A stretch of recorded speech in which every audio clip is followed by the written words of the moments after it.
Crash and burn. Hey, everybody. So tonight I am looking to discuss Julian Temple's 1980 mockumentary about the Sex Pistols, The Great Rock and Roll Swindle. I mean, this movie is perfect. Or this mockumentary is perfect. I don't know, it's gritty. There's like a really aggressive undercurrent to everything. I love how grainy it's shot. I love how, despite the fact that Johnny Rotten wanted absolutely nothing to do with this movie, and therefore he's not really in the movie very much, I believe him and Glenn Matlock both sat this one out, and they're only in like the odd bit of archival footage here and there.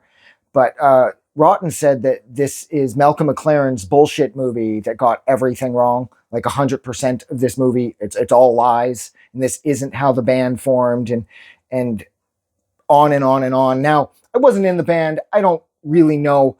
But my issue with Rotten is that he's put his foot in his mouth so many times over the years. And he's been so seemingly so narcissistically self-involved that I don't trust him very much.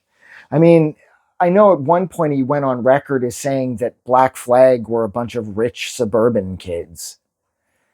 And, that's just not true. And he's under the impression that he invented punk rock and therefore he can do whatever he wants with it. And so, even though I'm sure he's right, because this movie is a little more on the hyperbolic side of things, like it's like Malcolm McLaren is being a little too braggadocious, I suppose. Like it does seem like this is Malcolm McLaren's ego movie. But regardless, that doesn't really matter because this movie is perfect. It's like I said, this movie is ugly. I love the opening with the bondage mask with McLaren's voice over it, saying how like each part of this movie is how he created the Sex Pistols. And the opening says how to manufacture the group and how you have to make sure everybody in the band hates themselves. And there is sort of like a loose kind of story where Steve Jones, the guitar player from the Sex Pistols, plays like some sort of private eye, and he goes around and he's trying to figure out, like trying to put together the pieces of the puzzle. And but for me, what I loved about this movie was just, I loved the animation.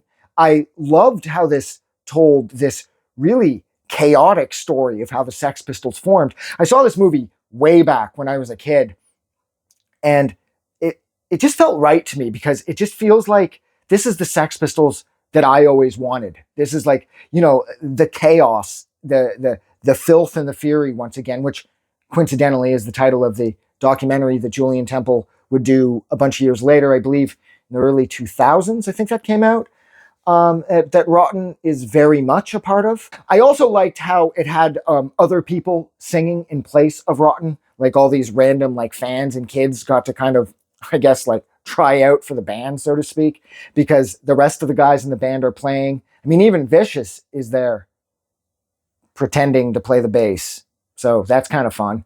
I think my favorite part of this entire mockumentary, though, is Vicious in France. Like, oh my God, that red shirt with the white and black swastika was like the scariest thing in the world to me when I first saw this movie, like way back. I can't remember how old I was. I was in grade 7 or some shit, grade 8, because it was right about the time that I got into the Sex Pistols. And this, of course, is related to that. And that was like almost too much. That was like the part of the movie that I didn't want my parents to see, because in addition to wandering around Paris wearing a swastika t-shirt, Vicious sort of accosts some Paris local with a switchblade, and then he buys a gun from a gun shop in Paris, and then he goes into that pastry shop and sort of like fucks with the chick working there and brutally eats all those pastries, which is absolutely disgusting. But what I liked about it was like, that's the Sid Vicious that I always wanted him to be. He wasn't like that dirty, sort of greasy looking junkie that he would become when he ended up in the Chelsea.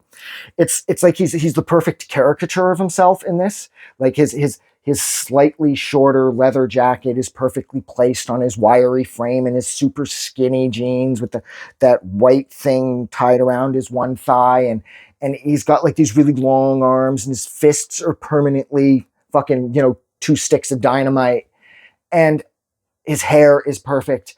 And he's going around Paris like sort of just destroying the norm, that they're not used to seeing a person that looks like Vicious there. And then you toss in the fact that he's got a swastika on, and it was like, whenever that part of the movie was on, I was worried that my parents were going to walk in, and it was like this big concern because I was like, holy shit, that is not okay. Like, wow, buddy. And then you toss in the fact that the Nazi occupation of France was absolutely brutal, and him wearing the swastika there is so offensive. But then that's what kind of made the Sex Pistols who they were.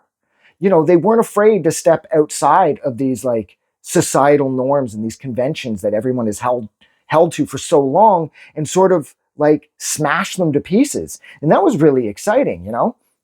And if I'm not mistaken too, the Destroy shirt that Rotten's worn a bunch with the Sex Pistols, with the swastika, the white shirt that says Destroy, and it's got the swastika on it, I think that was designed by Vivienne Westwood, as a matter of fact. And it wasn't so much that these guys were ever into the idea of being Nazis. They were doing this to sort of throw it back in a Nazi's face, like any scumbag that sort of adhered to that sort of ideology.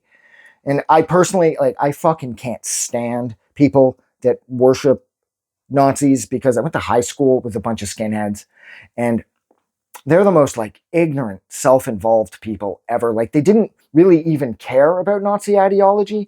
They just liked the idea of the brutality that was associated with it. And they loved the fact that they could gang beat people, you know, like the classic 10-on-1.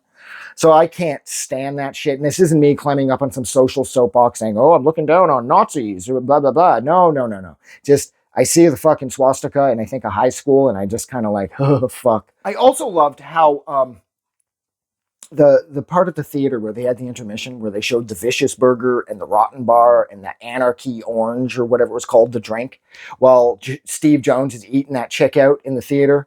And then they end up in Brazil hanging out with Ronnie Biggs, the train robber, the super famous. Well, I guess he's not really super famous anymore. He died a bunch of years ago. But nonetheless, he was a super famous train robber, robbed a lot of money, and then took off to Brazil, ended up getting some chick pregnant there, and therefore he couldn't be extradited back home to be prosecuted for his crimes, because there's this thing in Colombia at the time that said that if you're the parent of a Colombian citizen, or you're going to be a parent of a Colombian citizen, that the government will leave you there and they will not extradite no matter what the charges may be.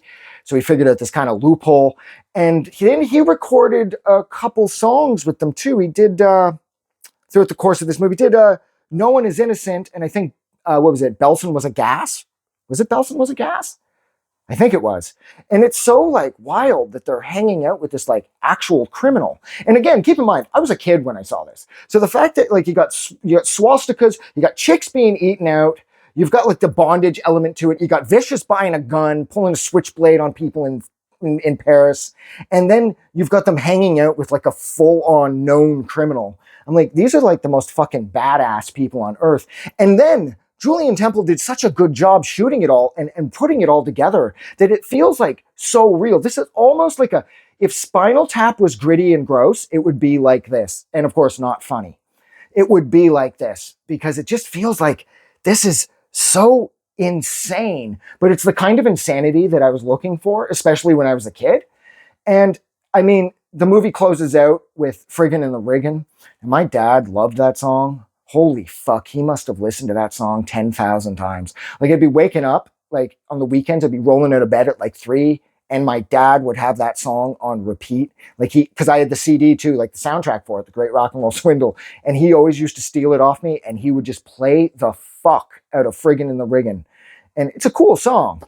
And, again, I love the animation, and then the movie closes out with Vicious dying, all the newspaper reports of Vicious dying with the sound of a toilet flushing, which I suppose is appropriate in a lot of ways, given how gross he was by the end.